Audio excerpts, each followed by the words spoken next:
Hello mga kapag-anak, so kakauwi ko lang at hinihintay ko ngayon yung pagkain ko. Ayan na, okay na siya.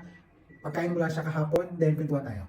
So alam niyo naman na isa akong home care staff, pero sa office tayo madalas tumatambay kasi hindi na tayo gaano kapasyente ngayon. Pero kasi may chika ngayon dito sa UAE. So yun na nga, bandang April last month, Ay, malamang last month April, diba? naglabas ng market consultation guide yung insurance dito sa UAE. And sad to say, magbababa talaga sila ng payment. So if ever talaga na ma-implement yung pagbaba ng payment sa home care facilities ng insurance dito sa UAE, isa lang ang ibig sabihin niyan, magbababa ng sahod sa mga nurses.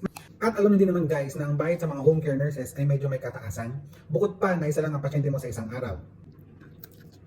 Ito mo, wait lang. Bukod pa riyan yung free transportation from your house to the patient's house and vice versa. So sa mga tuwid, wala kang gagastusin sa transportation kapag ikaw ay home care nurse. So yun lang, sana talaga hindi talaga siya ma-implement anytime soon para makapaganda ang mga bulsa natin, mga nurses na nasa home care, and also makapaghanda. Sino may gusto mababa ng sahod, di ba? Wala. Kasi lahat tayo may mga bills na binabayaran. May mga pamilya tayo sa Pilipinas na pinapadlan every month. May mga kailangan tayong bilhin, may mga needs tayong sustain every month. May renta tayong binabayaran.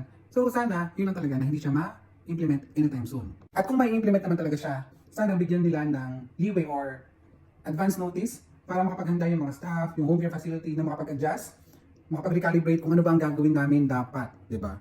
So, parang di naman biglaan, mahirap kasi pagka binigla, masakit, mahirap.